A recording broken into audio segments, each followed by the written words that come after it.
program on time? How about lunch?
Let's come on in and get seated so you can be served lunch. Let's get seated.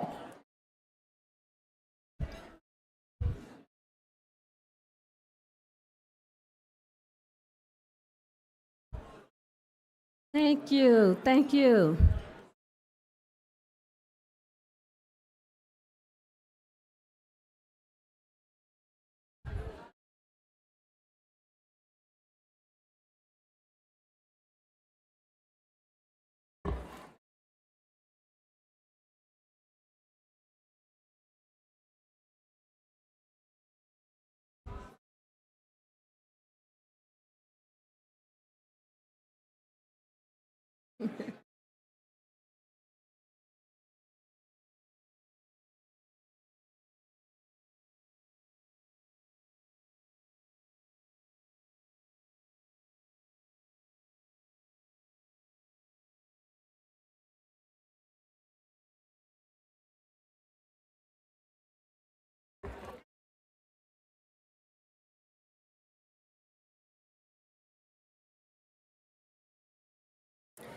Thank you. Thank you, everybody, for getting in and getting into your seats and getting your lunch. Lunch is served. Thank you.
Good morning. Good morning, everyone. My name is Rosa Colquitt. Good morning.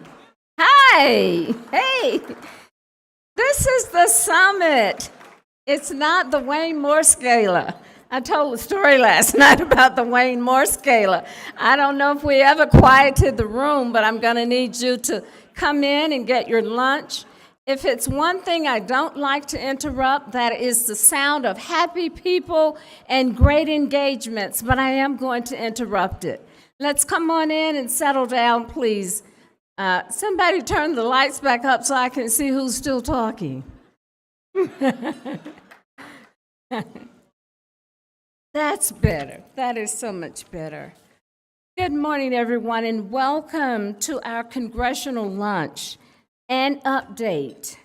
Our earlier breakfast update with our statewide electeds, Labor Commissioner Stevenson, Attorney General Rosenblum, and State Attorney and State Treasurer Reed was absolutely phenomenal.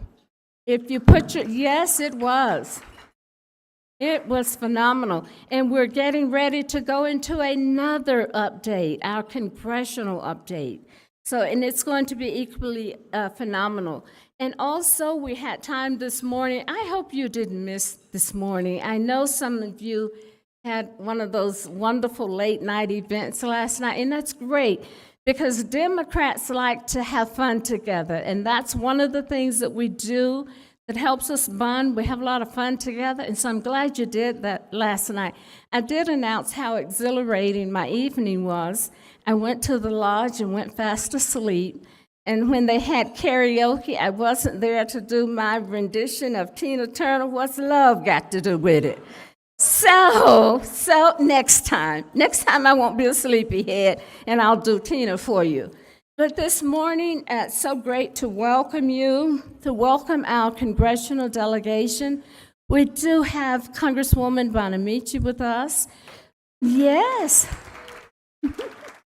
We have Congresswoman Val Hole. I'm so happy to see them. And, you know, I love the work. We all love the phenomenal, amazing work that they do in Washington, D.C., but very candidly, I think we're all glad to have them home, to hug up on them, love up on them, and to give them a little respite from the house. That's all I'm going to say.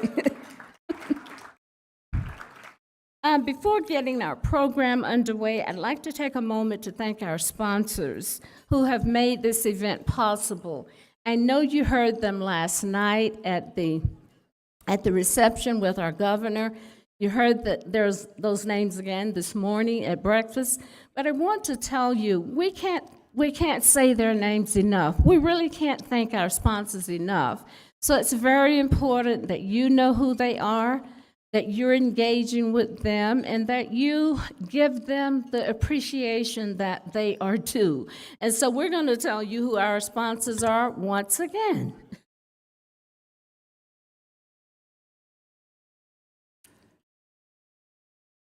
Our premier sponsors are U.S. Senator Ron Wyden, and you can hold your applause, and if you don't want to, I'm just going to keep reading.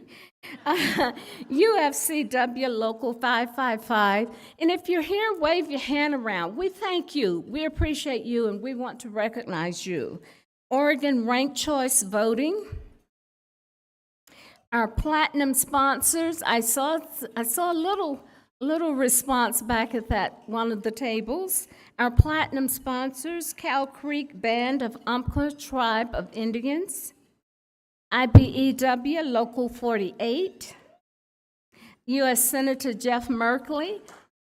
Yeah, he knows how to get a room quiet. And it's not just because he's a little taller than I am. He uses the right language. Where's Jeff? Oh, I see him over there. Aren't you going to wave? Thank you, Jeff. Governor Tina Kotek, we had wonderful time with her last night and again at breakfast. OFNHP, and yeah, and I'm going to tell you what that acronym means. It is the Oregon Federation of Nursing and Health Professionals. Thank you. Oregon Education Association, SEIU Local 49, in the house, okay. Espousal Strategies,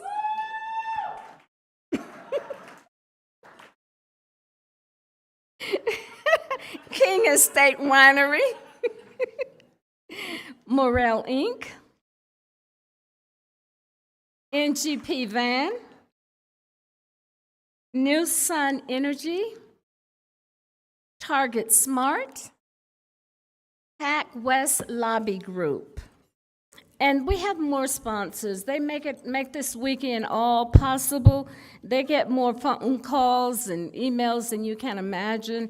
And so when we have an opportunity to be with you, we want to thank them from the bottom of our hearts. And for more sponsors, please take a moment in your program book and see more of them on page 8. I'd like to also give a big thank you to our volunteers who are donating their time this weekend.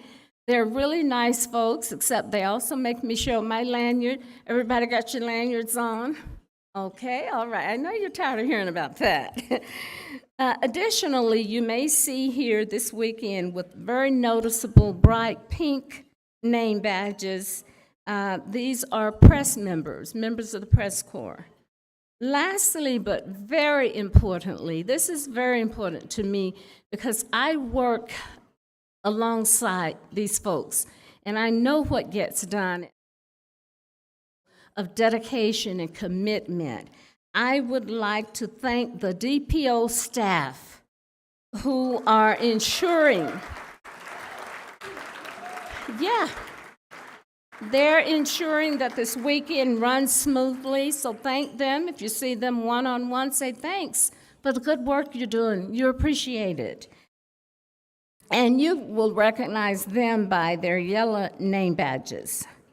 Now, again, I thanked them earlier. I don't think we can thank them too many times, but I'd like for you to join me in welcoming to the stage the members of our incredible Democratic delegation to the U.S. House of Representatives, Congresswoman Suzanne Bonamici and Congresswoman Val Hole.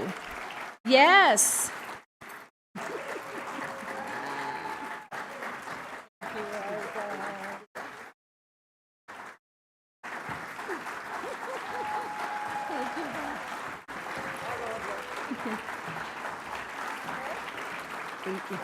No, you speak to the podium, because we're going to do already. Right. Now, we were also scheduled to have our wonderful Congresswoman Andrea Salinas with us, and I regret to tell you she's ill today. So she's here with us in spirit, and we're going to be hearing from her real soon. But we have a dynamic duo up here on this stage. I'd also like to welcome to the stage our moderator for today's discussion, Miles Pendleton, chair of the DPO Platform and Resolutions Committee. Now, he's doing, I'm glad you're applauding him. Hi there. He's doing a phenomenal job as our PRC chair, and I encourage you to read his bio in the program. I'm not going to go through all of it, but it is just wow. All the studies and the majors in college. So give it a reading, and you'll know a little bit more about Miles. All I can say is I am so thankful that you're here today. So welcome again to this luncheon, and thank you for getting a little quiet. And when this is over, I want to encourage you to continue engaging and enjoying your sisters and brothers in what is a phenomenal Democratic Party of Oregon. I am so grateful to wake up every day knowing that I serve this party. Thank you so much.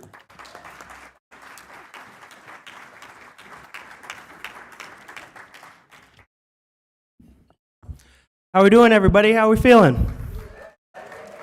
Come on now, we need a little more energy than that. How are we feeling? Good morning, everybody. Awesome, awesome. Well, it is a joy to be here today. It's a joy to be alongside each and every single one of y'all. It's a joy to be amongst Democrats. So thank you all for coming here. We're going to get started with our congressional update. And so with that, I would love to pass the microphone off to Congresswoman Susan Bonamici.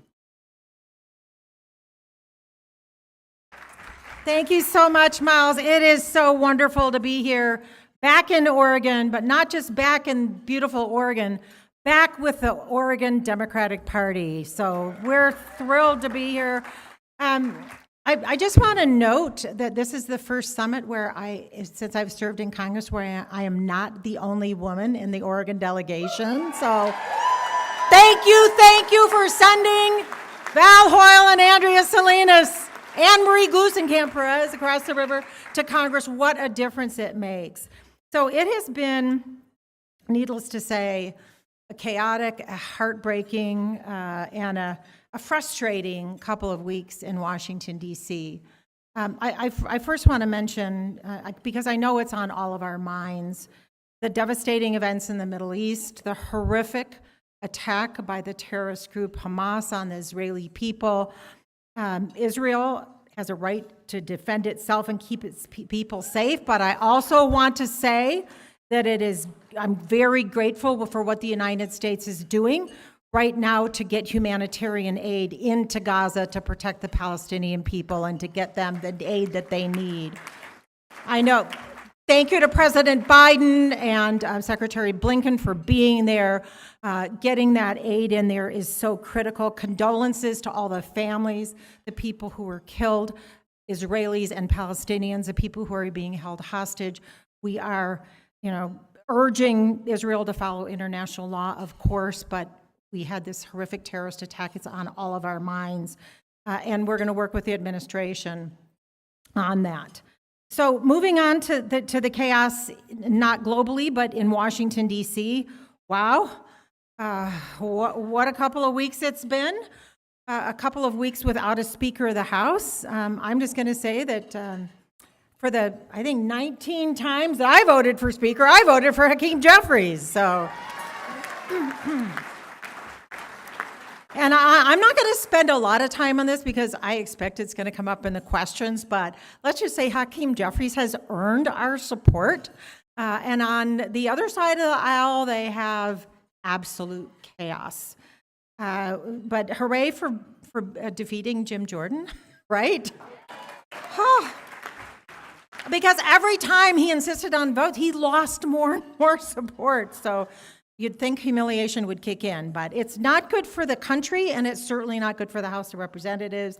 We need a speaker, but we're going to keep working on that. We didn't know until yesterday afternoon that they would let us go until Monday, but we're very, very grateful to be here. And stay tuned, because we're working hard on that because we need the leadership, and I'm absolutely thrilled about our new leadership team, Hakeem Jeffries, Catherine Clark, and Pete Aguilar. A wonderful transition, and I'm really grateful too that Speaker Pelosi, she'll always be Speaker Pelosi to me, is still there and doing an amazing job. So despite the chaos, we're still working hard for the people in Northwest Oregon, and I know Andrea can't be here, but both Andrea and Val, an amazing job they're doing. They came in as freshman members of Congress, but with years of experience, and it really shows. I'm just thrilled to have them in the delegation. It's very exciting. So a couple of things that I'm working on the Committee on Science, Space, and Technology, which Representative Salinas is on as well. Remarkably, it's a very bipartisan committee, and we have been working on basically everything we've done has been bipartisan. That might surprise you. On addressing the climate change through research and development and other programs and research, working on things like implementing the CHIPS and Science Bill to bolster domestic manufacturing, artificial intelligence, and lots of bipartisan conversations refreshingly happening in the Science Committee. The Education Committee, on the other hand, has been the hotbed of culture wars. And it's frustrating to me because this is my passion. It's one of the main reasons why I ran for Congress, and I had the honor of serving 4 years as the chair of the Subcommittee on Civil Rights and Human Services in the Education Committee. Let me tell you, that subcommittee does not exist anymore in this Republican majority, but we are not taking our eye off of the importance of education and what a good investment it is, from early education That's early childhood education and affordable quality childcare, right? To well-rounded education in our K-12 system for students. It prepares them to be creative, critical thinkers.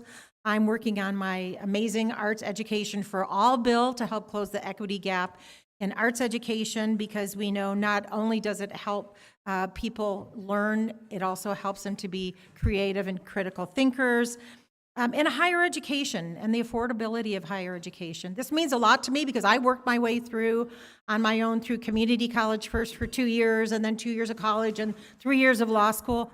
I had a very manageable amount of debt, but that's not the story I'm hearing now from families. And so I really want to thank the Biden administration and Secretary Cardona for all they're doing on student debt forgiveness. Let's give them an applause, because this has been a game changer.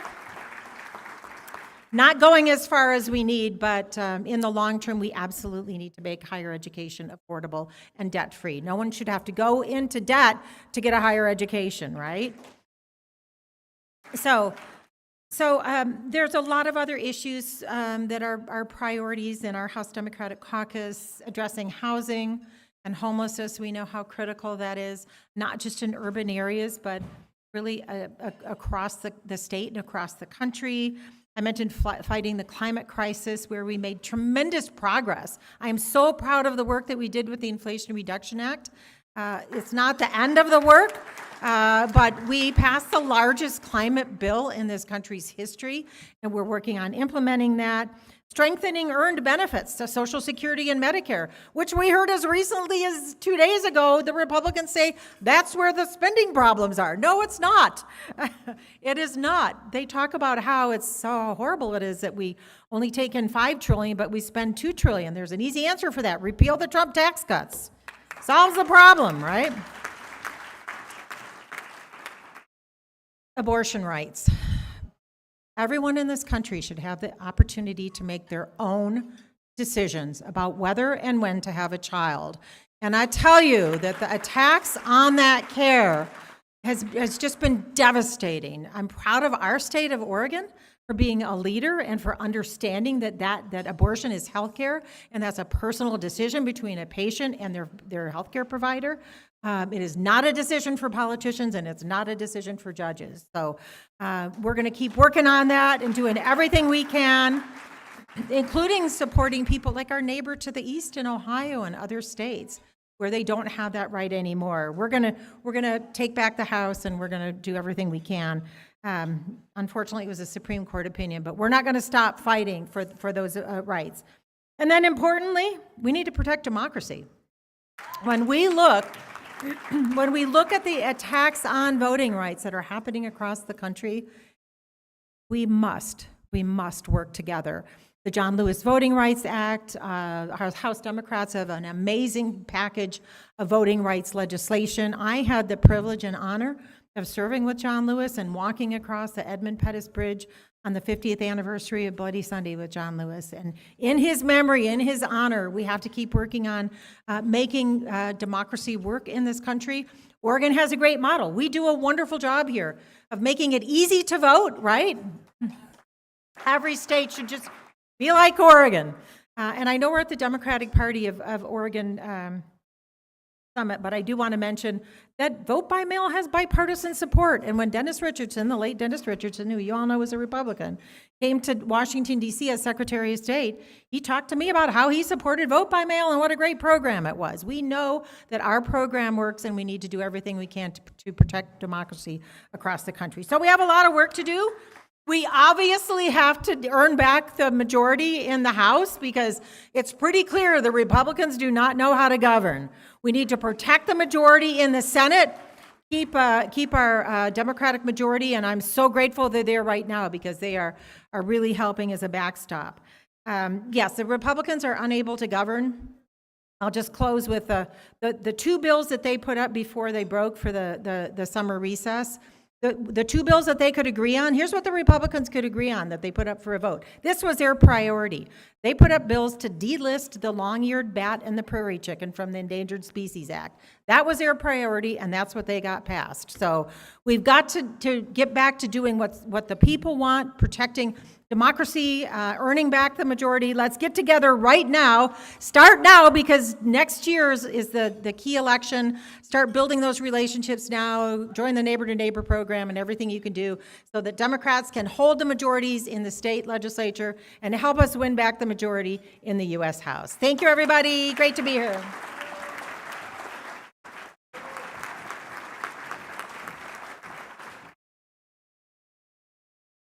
Hello, Democrats!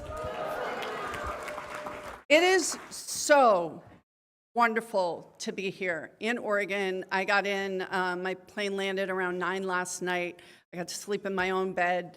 I got to not be in DC, and it was glorious. Because there are no direct flights from Eugene, so, it's between 10 and 11 hours if everything goes right. So I don't come home on 2-day weekends.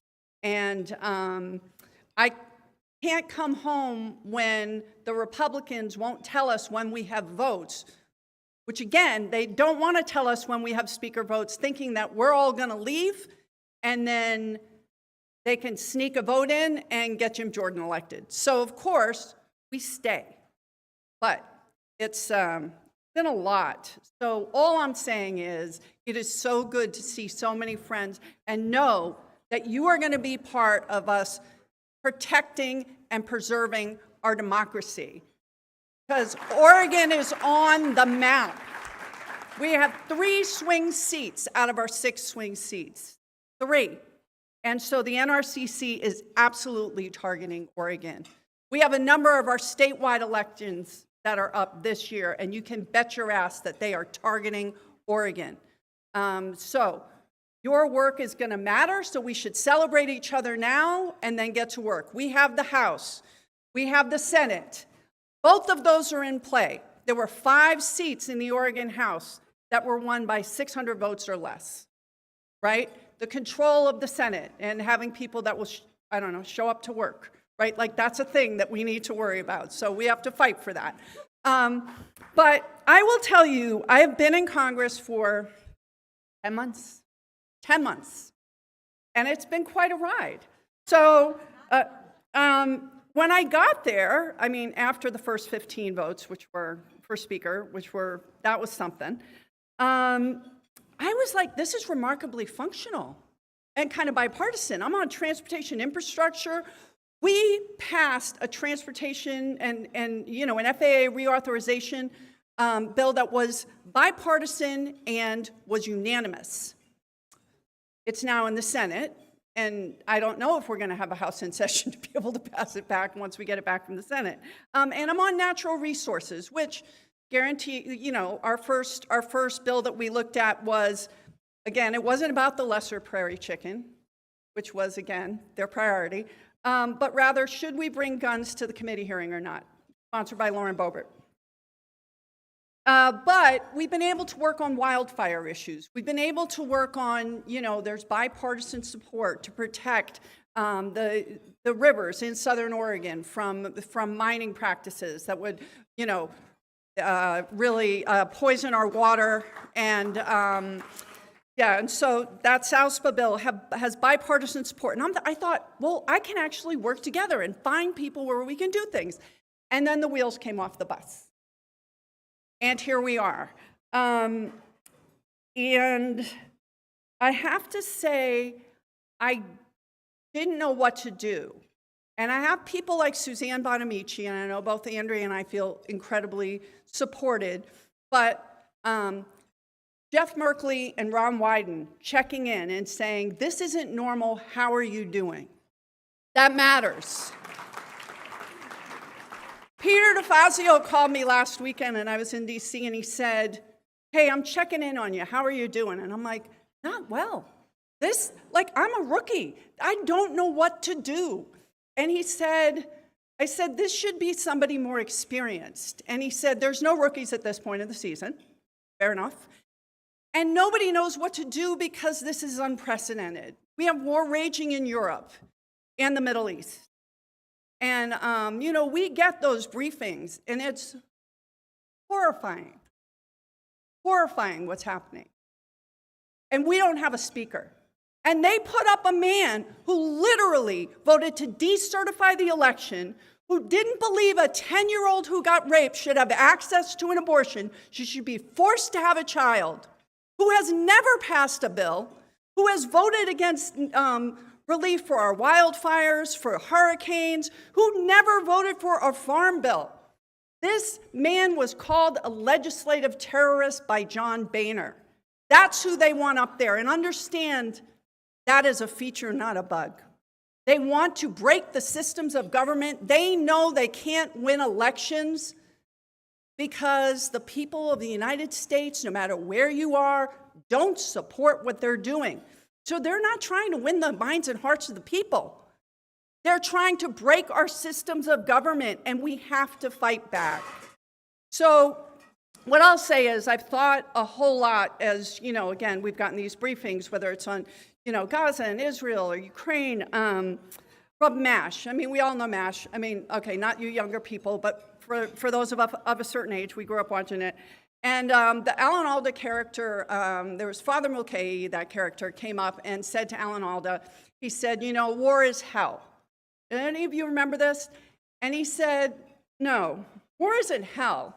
War is war, and hell is hell. Because who's in hell?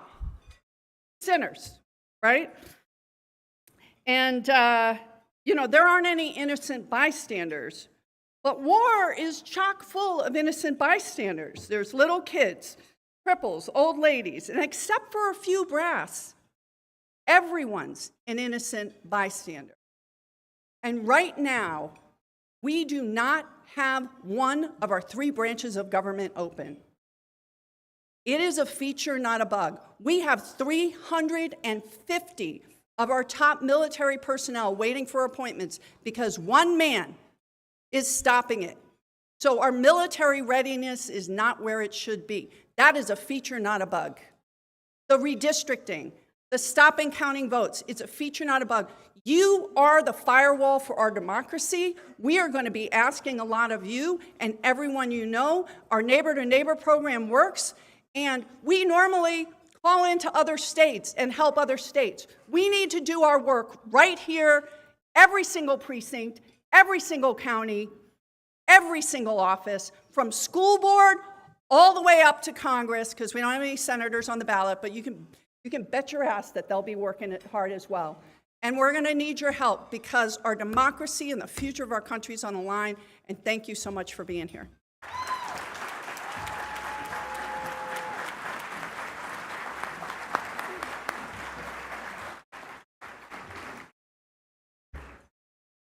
Tell you what, I'm fired up, and we haven't even got to the questions yet. Amazing, amazing. Well, without further ado, the moment we've all been waiting for, we're going to begin our questions here. We have solicited some questions in advance of today's events, and so our first question will be, people across the country have been watching the Republicans caucus fail to coalesce around a choice for Speaker of the House. Is there any hope to an end to this Republican gridlock? And what can we expect from the United Democratic Caucus as we face another looming government shutdown?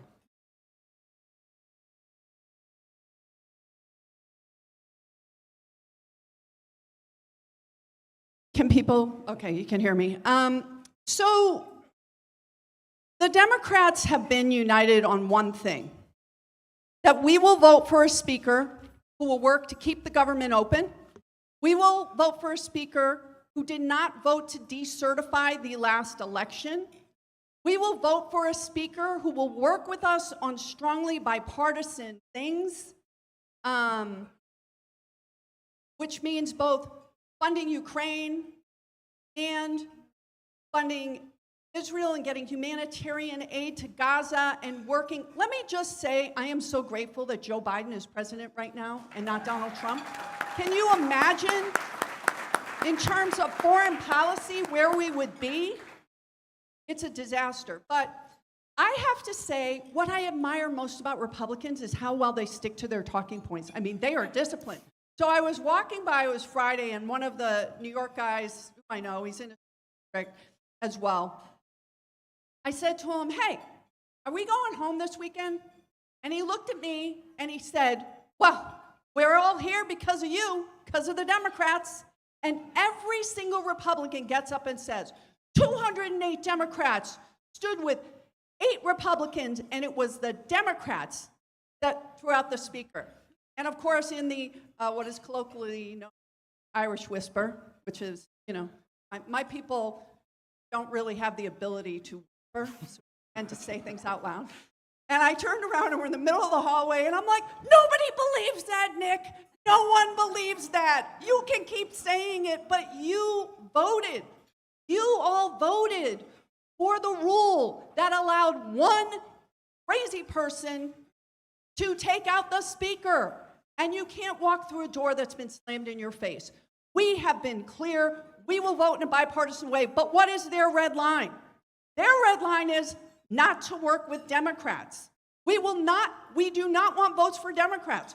Well, how is that my fault? But again, what I say to every single one of them, and each one says it, they are disciplined. Really easier to be disciplined on your messaging, lie. But, you know, no one believes it. We've seen the polling. Republicans don't believe it. Independents don't believe it. Democrats don't believe it. They need to get their shit together. And I feel like there's a whole lot of them that want that, but let's look at why did Jim Jordan go 3 times and was willing to go more times when he knew he wasn't going to get the votes? Because the point was to make those people who were not sufficiently willing to back Steve Bannon's choice and Jim Jordan and a legislative terrorist, to put them out so that they could get threats and intimidated and get taken out in their election. And that is a feature, not a bug, right?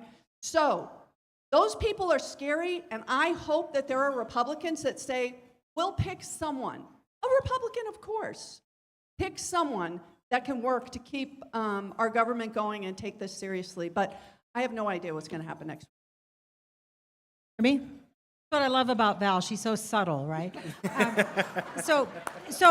Our message all along as House Democrats has been a bipartisan path forward.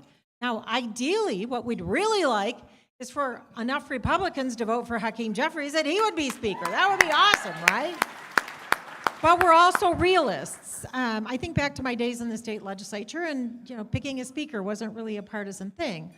But in Congress it is. It's the majority party's responsibility to pick a Speaker. And when I voted for Nancy Pelosi, she had actually counted the votes ahead of time because she's good at that. So she knew she had the support, so she became Speaker. Kevin McCarthy didn't really do that when he became Speaker. He kept making promise after promise after promise after promise, giving away things, and we're seeing the repercussions of that, as Val mentioned. One person can bring a motion to vacate. And she's right, it's not the Democrats' fault.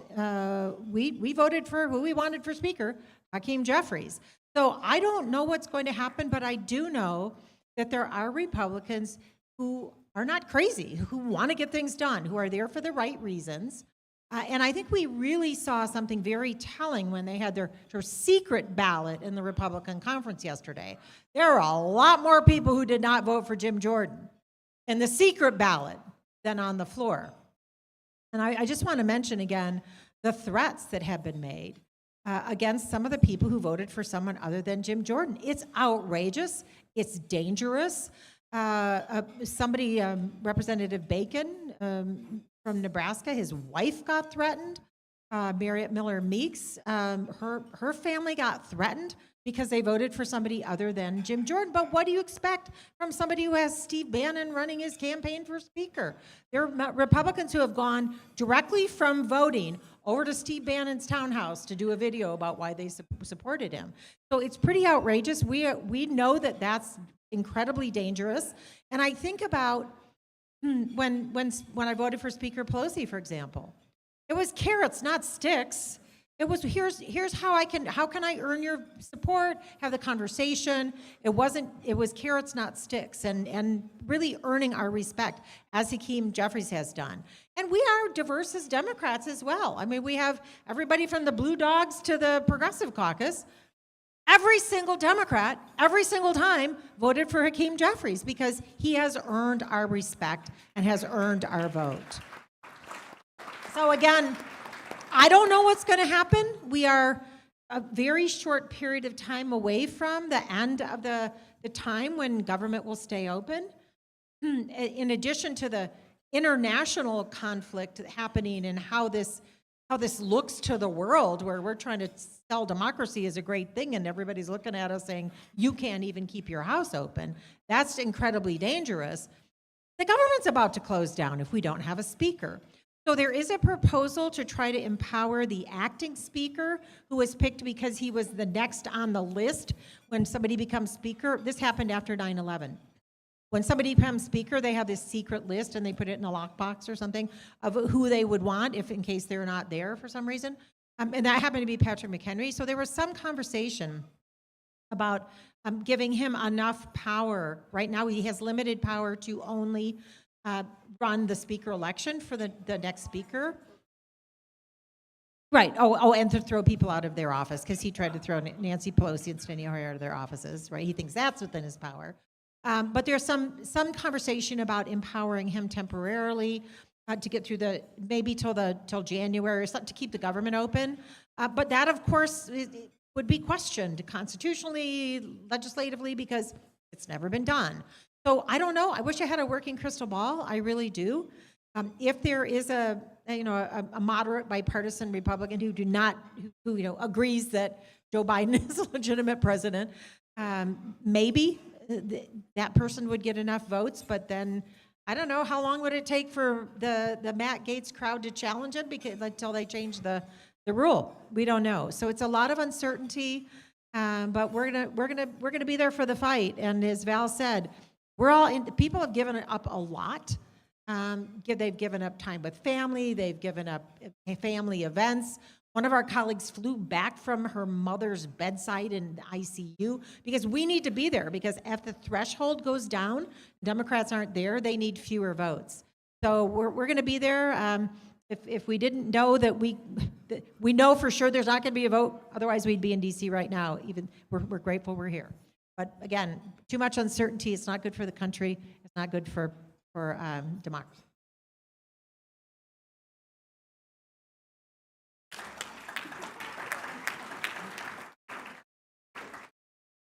Awesome. So next up on our list of questions is, Oregonians are still struggling with high cost of healthcare and prescription drugs. What is happening at the congressional level to reduce costs for working families? Question about healthcare. The healthcare system in our country is too complicated, too expensive, too many people are left out. We know that, and we see it on a daily basis with our constituents. We're making progress. I have always been a supporter of Medicare for All. I hope that someday we can have a system where everyone has coverage and it's not complicated like it is right now. But we did make a tremendous amount of progress. The Inflation Reduction Act is not just about addressing the climate crisis. We got provisions in there for Medicare recipients to cap the cost of insulin at $35, which was desperately needed. Once that cap went in for people on Medicare, the industry realized, saw the writing on the wall, and we're starting to see prices fall in other areas. Same thing with prescription drug costs for Medicare recipients, that we have now a cap on prescription drug costs. We know it's not enough, but those steps are really making a difference. We're going to keep up the fight to fix our healthcare system. And I just want to give a shout out to the healthcare workers who are in the room today. Thank you so much. It's been an incredibly challenging time. Yeah, I stood with the Kaiser workers recently. The Kaiser workers stood with them and thanked them. It's been an incredibly challenging time. We need to build our healthcare workforce as well. I'm co-chair of the Nursing Caucus, and we've got to get more people into the healthcare field and pay them what they deserve and respect them for the important work they do.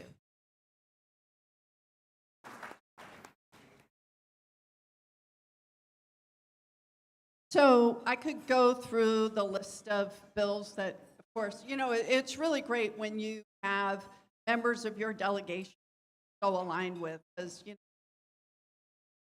Ann or Earl's office or our senators. Again, I've got people who are really jealous about my relationship with senators. Like, I'll be walking out of a vote, I'll be like, oh, this is my senator calling because it's a tough vote. And they're like, your senator's calling to see how you're doing? And I'm like, we're kind of awesome. Yes.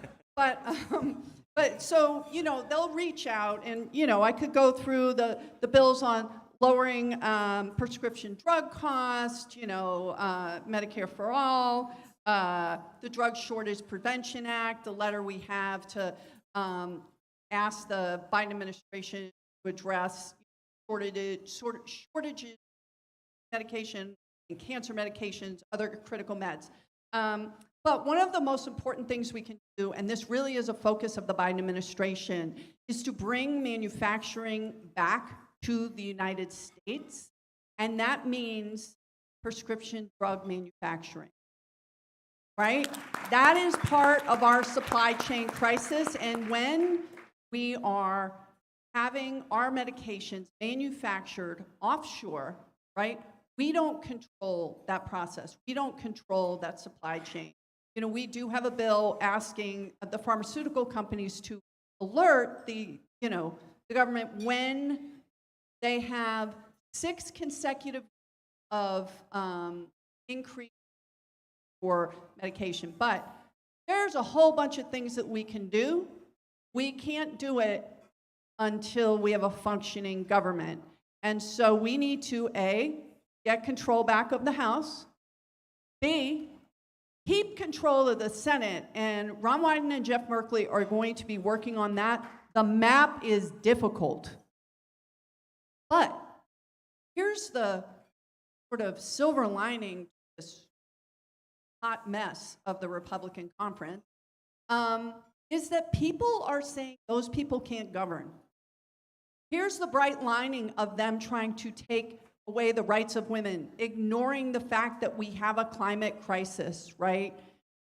Making sure that, the wealthy get tax cuts and that, people who are not wealthy get less. The fact is, Americans are noticing and young people are stepping up and voting, and we have the potential to hold the Senate. We very much have the potential to pick up the House, and again, Oregon is a key factor in that. So I could go into detail on all this policy, but it really comes back to getting Democrats to be in charge and re-electing Joe Biden right now. I am so grateful. He is our president. He is the right man for right now, the right time, with the right skills.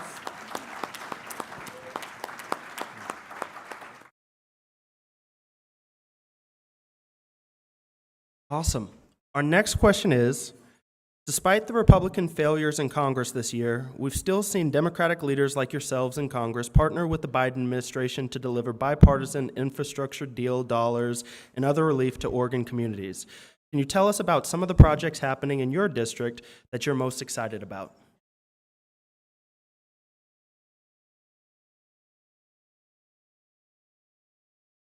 Again, so my district, just because it's a bit new, is top of Lincoln County, all the way down to the California border. So all of Lincoln, all of Benton, all of Lane, Douglas County from the coast through the middle of Roseburg, all of Coos, all of Curry County. I think people think of the fourth as Eugene and Corvallis.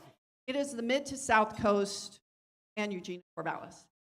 So we've done a lot of work, and with the help of the senators, and the work Peter DeFazio did before, and the Bipartisan Infrastructure Act. So we improved, shored up the Coos Bay Jetty, which, although that might not matter to a lot of people, it makes it safer for our fishing, for recreational boats, really important. $6 billion for a bike ped bridge for North Eugene. A wastewater treatment plant in Brookings, 100 people employed, and also helps clean wastewater. We have a lot of rural communities that don't have the money to upgrade their wastewater systems, and this is something where we can make an investment, and it's really important. $25 million to clean up the Superfund site in Cottage Grove, so that's important. There's a number of things. I have two priorities. One is to address wildfire, and we have brought money to help us work in the off-season. Don't have fires that are as bad, removing or burnable, and figuring out how to get ahead of the game, given how much we know that things are going to burn with hotter and drier climate, but also the Port of Coos Bay. We have the opportunity. We lost 11,000 jobs in my district when the timber industry left, and we have not replaced those jobs. So in Coos Bay, we have almost twice the national average of poverty level, and that used to be a thriving community. That used to be a community with good middle-class jobs. We have an opportunity to have the first deep-water container port built on the Port of Coos Bay, which used to be one of the busiest ports in the world in the 70s, to bring jobs, 8,000 jobs, and actually let us move our goods onto rail, which will take diesel trucks off the road. Not all of them. I got my Teamster friends over here, just some. Just enough to actually lighten the traffic on I-5. But this is right for the environment. It will be green energy powered, right? So the port has applied for a mega grant. The state put in $50 million. This is good for our economy. This is good for our environment. This means that we can actually share the wealth and not just have to depend on the metro area. And this will bring prosperity back to the South Coast. I said to the president, when I had like 30 seconds to talk to him, I'm like, sir, Coos Bay is our Scranton. This is our Rust Belt. We need this kind of investment to show that Democrats deliver and that we care about working people. So that is my focus. Well, thank you. So Val and I share the coast. I have the North Coast. Tillamook County is new to the district, and then I have class at Tillamook, and then Val has the South Coast. And even though the Port of Coos Bay is not in the district I represent, the entire delegation, I don't want to speak for Jeff, but I know the entire delegation is supportive of this project because it has statewide benefits. And of course, a massive project like that will be good for our entire state. So in the first congressional district, which I'm honored to represent, a combination of different funds, whether they be from the infrastructure bill, the CHIPS and Science, the Inflation Reduction Act, or our community project funding. We've been able to do some pretty remarkable things. For example, the Beaverton Loop, which is a pedestrian safety project in Beaverton, got funding for that a couple of times. Rural broadband is huge, and we have made a big difference in that. We had a wonderful roundtable with then acting secretary, now assistant secretary of agriculture, Xochitl Torres-Small, when she was in Oregon, really emphasizing the importance of rural broadband for our communities. So that's been a big investment that's made a difference. I remember talking to a farmer up in Columbia County who said, I have to go down the road there over the tracks and then I have connection. Well, that doesn't work for somebody trying to run a business. Also, Val mentioned the jetties. Money for the jetty off the coast in Astoria. That is a massive project that needs to be preserved, and they're working on it. I got a great update from the Army Corps recently. There's a lot of commerce that comes through there. So those projects really make a difference, and they're the good jobs that come with them. CHIPS and Science, for example. Building the infrastructure to bring our domestic manufacturing back home so that we are domestically manufacturing chips. That's going to make a big difference as well. So I just want to mention the and science part of that because the chips part is the semiconductor part. But as a member of the science committee who worked hard on that bill, the and science part is really critical because that's all the research, the National Science Foundation, all the scientific research that really helps our industries and our manufacturing go forward. One more shout out to the Oregon Manufacturing Innovation Center in the 1st Congressional District. I mean, they're doing some groundbreaking work up there in Scappoose with advanced manufacturing and additive manufacturing. We took then Labor Secretary Walsh up there when he was in town. He was really impressed with the work that's happening there. I was able to direct some funding for them as well. So we've got some great things happening across Oregon. It's been such an honor to be able to, help fill those needs in communities. The process is very competitive, and it's not easy to pick when somebody puts in a request, but we try to prioritize projects that grow jobs and that have equity components. So hopefully we'll be able to continue with that work, as well as implementing the legislation that we passed.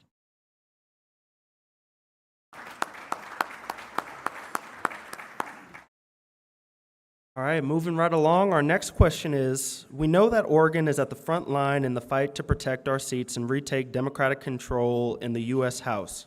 What can volunteers and supporters be doing now to help prepare for the work ahead in the 2024 election? I mentioned it already. Right now, we need to be working on programs like Neighbor to Neighbor, our Neighbor Leader program.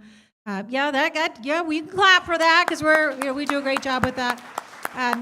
And getting involved. It is not too early. It's already the middle of October. It's going to be November pretty soon. The presidential election is 1 year away. So get involved with your candidates. We have primaries in May, of course, but pick your candidate, work hard, and do everything we can between now and November, because there is a lot at stake. Have conversations with your neighbors. There's a lot. We don't spend enough time talking to each other these days. Try to disconnect and have real conversations with people. We have a lot of healing to do. We have a behavioral health crisis in our communities and in our schools. So we have healing to do. When we do that healing, bring people together. I just want to note that we're seeing just in the last couple of weeks a sharp increase in anti-Semitism and Islamophobia, both really serious. So we have to heal as community and come together. We know Democrats have the values, and Val mentioned this. They can't win on the values because America's not with them. Look what happened in Kansas and other states on their choice measures. People are with us. So get to know your neighbors, talk to people, try to heal our community, and then work as hard as we can because there's so much.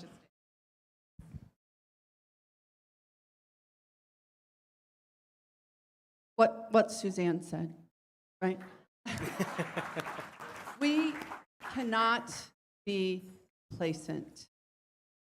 I think, and especially for people that live in the Portland metro area, or people from outside of Oregon who think of us as just the Portland metro area. Again, 3 of our 6 congressional seats are top targeted, right, by the Democrats in the case of the 5th, by the Republicans in the case of the 4th and the 6th, right? So they will put millions. I do have to say that, and a Republican said this, interviewed, that Matt Gaetz managed to take out their number 1 fundraiser. Kevin McCarthy was their number 1 recruiter and fundraiser. That's what he was focused on. So, but that doesn't mean they're going to be short of money, because they have people that will put money into Oregon, and we are a cheap date. We are cheaper than the Chicago media market, the Vegas media market, the New York media market. So they will put a ton of money in. They want the Secretary of State seat. They can't have it, but we got to not give it to them. Right?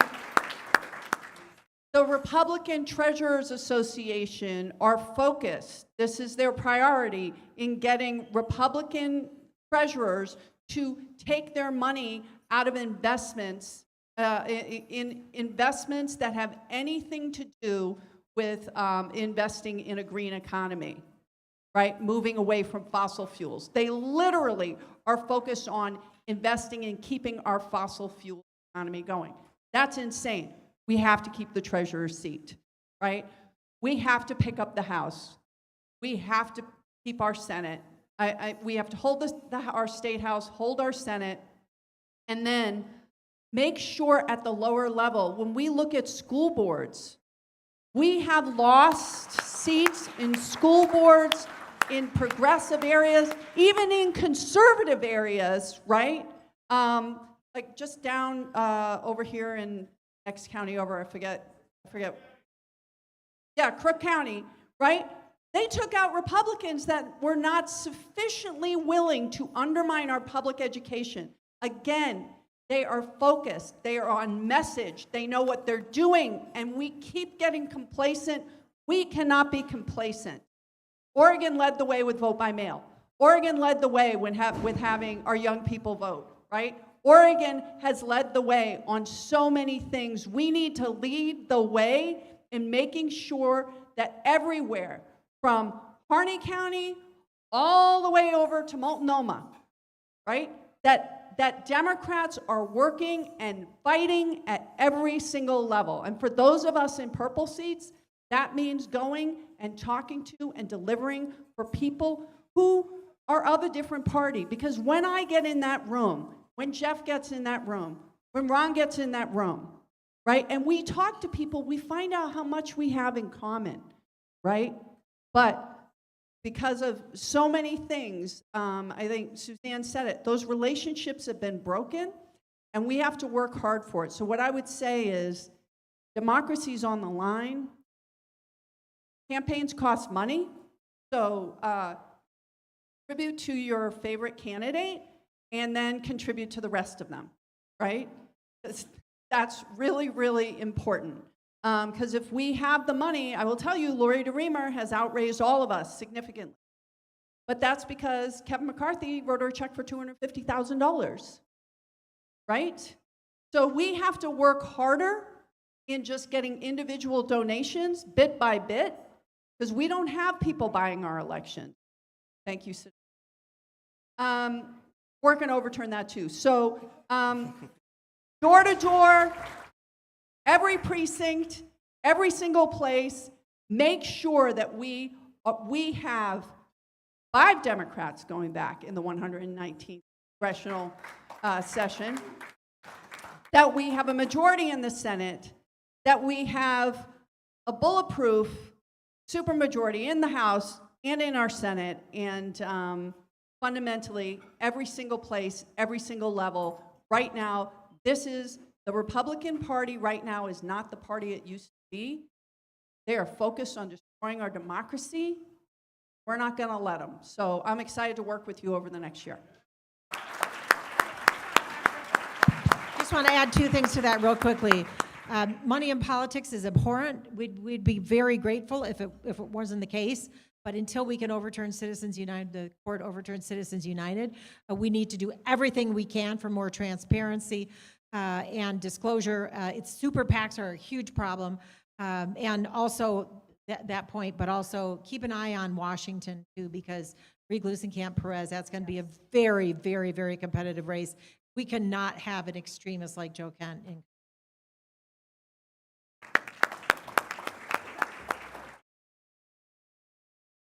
Amazing, amazing. Well, we have one more pre-submitted question for our panelists today, and it goes as follows. School boards and school districts across the country and across Oregon are under attack. All of you have made it a priority to help build a bench of down-ballot Democrats running in your districts throughout your time in public service. What is being done in Congress to protect access to education for all of our students? And what do you think is the best way for us to support Democrats elected at the school board level as they struggle with these unprecedented attacks? Well, we already talked about, Val mentioned this as well, the importance of local school board races. Critical. So Newburgh used to be in the 1st district. It's in Andrea's district now. And I think you all know what happened in Newburgh when the school board decided they were going to ban anything having to do with Black Lives Matter. They were going to ban anything having to do with LGBTQ clubs or signs or support. The superintendent said, you can't do that. It's going to be challenged, which of course it was. So then they fired the superintendent. So that was right in Newberg, Oregon, where that happened. Fortunately, the school board shifted. We saw what happened in Hillsborough with the school board. They were not going to allow contraceptives in school-based health clinics in high schools. It's like, oh, if we don't have it, then it won't happen, which is ridiculous. So they took over the school. I mean, school board races are really, really critical. But I want to tell you, you have to do your research, because the extremists who are running for school board, they don't show it when they run. You have to really dig in and ask questions. Don't just rely on their voters pamphlet statement or their website, because they try to hide it. They try to look moderate. That happened with, I think, Val's opponent last time and Andrea's opponent. You wouldn't know when you looked at their websites how extreme they are. So make sure you're talking to people, go to candidate forums and question them, really find out what they stand for, because it makes a tremendous difference. I have to add that at the congressional level, public education is under attack. And that's true in the K-12 system as well as higher education. The priority of the House Republicans is to privatize public education by putting public money into voucher programs, and no problem using those at religious schools. That's their view. So they talk about it as parental choice, as well, I'm pro-choice when it comes to reproductive health care, but to me, our responsibility in Congress is to protect public education, to protect it for every single student, because our public schools serve everyone. Our public schools have programs that prohibit discrimination, that serve students with special needs. And it is our public schools that are available to everyone. And when those dollars are siphoned off to even charter schools or voucher schools, that takes away resources that are for everybody. I try to have this conversation. It was very challenging. I try to have this conversation with Secretary DeVos. Ever try to have a conversation with Secretary DeVos? It's not, nothing gets through. But she was talking about how important it is to pick those kids out and send them to a private school if the public school's not working for them. I said, well, you want to do that as a philanthropist? You're the Secretary of Education.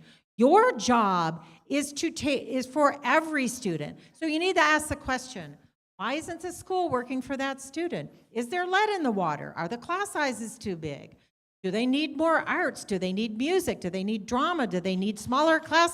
So that's what the role of us in Congress is to do, because I get a little passionate about this.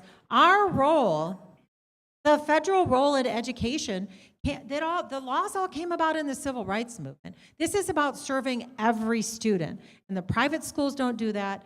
The voucher programs don't do that. They allow discrimination, and it's wrong. So that's the fight that we're doing at the federal level.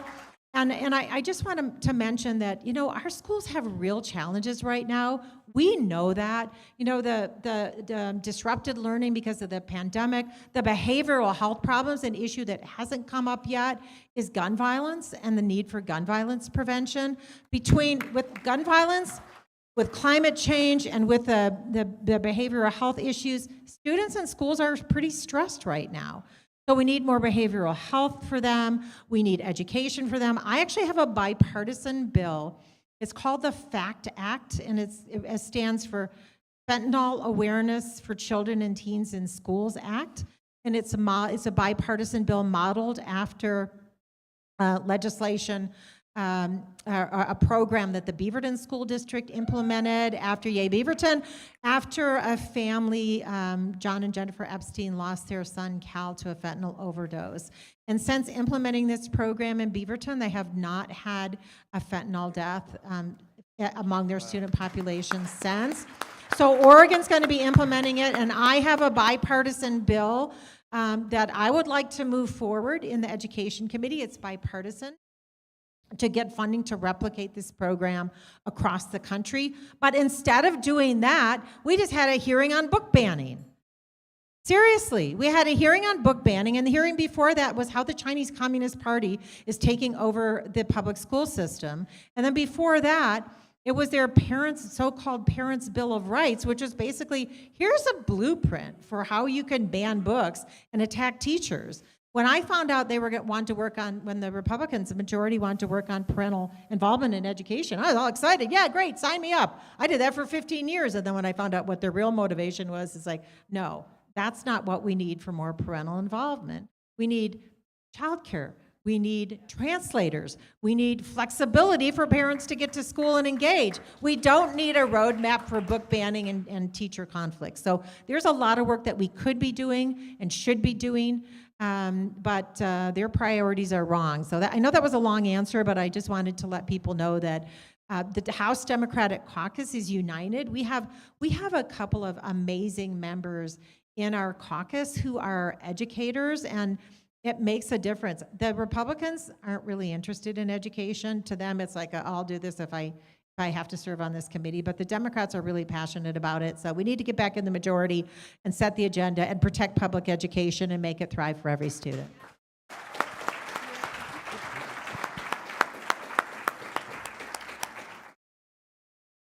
Suzanne is on the Education and Workforce Committee and has been and is such the right person in our delegation to be there because she is so passionate and knowledgeable and just a force defending, protecting, investing in public education. Unfortunately, so when the Republicans are in charge, the committee is called Education and Workforce. When the Democrats are in charge, it's called Education and Labor. And we're really looking forward to focusing on education and labor next time. So the chair of the committee, I had some superintendents come in and talk to me, and she was speaking to them, and the first thing she said was, I just want to tell you, so this is superintendents from all around the country, chair of the Education and Workforce Committee, she's a piece of work. She said, I don't believe that we should be spending federal dollars on public education, and I'm just going to tell you that right now. I don't think we should be supporting it. That's her. She's also very anti-union, anti-worker, doesn't think there should be a minimum wage. I could go on and on. That's who they have leading this committee. So understand that they are really good at messaging. They are disciplined. So they have a national blueprint on how to undermine public education, right? This is how Glenn Youngkin won governor of Virginia, because he said, we just want to empower parents. But across the country, there's something like, I can't remember if it's 11 or 16 parents who are responsible for 80+% of the requests for banned books. A small group of people, and they go to every school district and they bury them in requests. But, you know, books that are so important that young people read. I mean, why are you afraid of a book? Well, we all know. They have a blueprint. We've seen this before. It doesn't go well. It doesn't go well when we're banning books, when we're undermining public education, when we're demonizing different groups of people within our community, the most vulnerable groups. I know that we've reached out to all of the synagogues and mosques in our area just to talk to people and say, how can we support you? And the level of Islamophobia, anti-Semitism, you know, attacks on LGBT youth, right? When we're attacks on people of color, like we are seeing it, but that is a focus, right? To divide us. So I think that what's happening at the school board level and the attacks on public education I think people should be more worried about it, right? And again, they are going to run on empowering parents. What we need to say is, like I say to people, well, you think every parent should be able to challenge every single lesson? Well, we had parents in my children's school that were flat earthers. Does that mean we need to rewrite our, all of our science classes to say that the earth isn't round? No, that's insane. But we do need to support our teachers. We do need to set up a pipeline for support and apprenticeship. We do need to recognize that what happened in the pandemic was really, really hard and traumatizing for students, for teachers. We need to support public education. This needs to be our red line. this is what we need to fight for. This is where the fight is. I just want to thank you all for being here.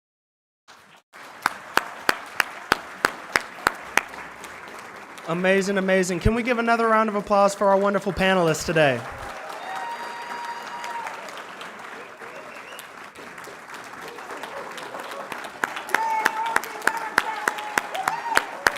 I don't look like Rose, I'm just filling in for her.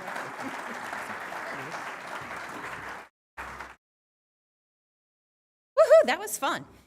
No, wait, Suzanne, wait. Because I think it's time to personally thank the two of you, and I think you will join in with this.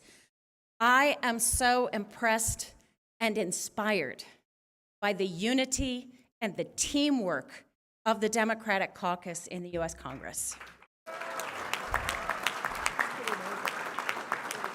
They have demonstrated how to govern in the minority. Despite being in the minority, they're getting democratic values done. And that is unity and it is teamwork. And if you agree with me that that makes us want to be unified and do the teamwork, can we have applause for these wonderful people?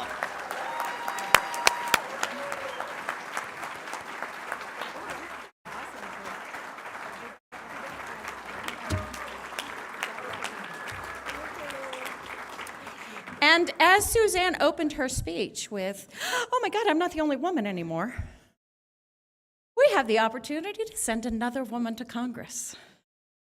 The next event here at the summit, we have, I want to tell you, I'm in CD5. You're sitting in the very southern tip of the CD5 district. It's a very diverse and very tough district to win. And we have 3 incredible women who have stepped up to take on that challenge.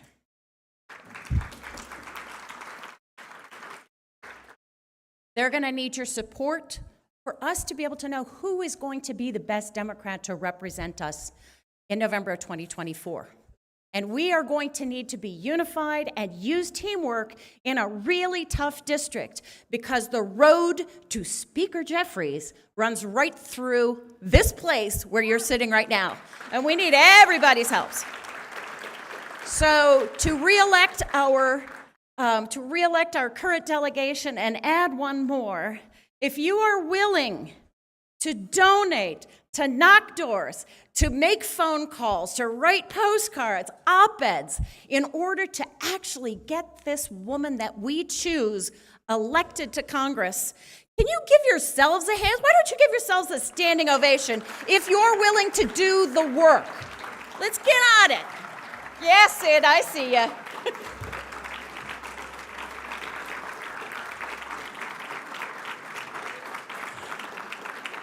So that will be in the Great Hall at 1 o'clock. I would love for you all to be there because these are really great candidates. We have a really tough choice ahead of us, and we need everybody's help, everybody in. Also tonight, we will have a reception at 6:15 here in the Homestead building, followed by the keynote dinner at 7:15. And Rosa told me specifically to say, no lanyard, no dinner, okay? So bring your lanyard and your tickets, and we will see you at the rest of the summit. Thank you.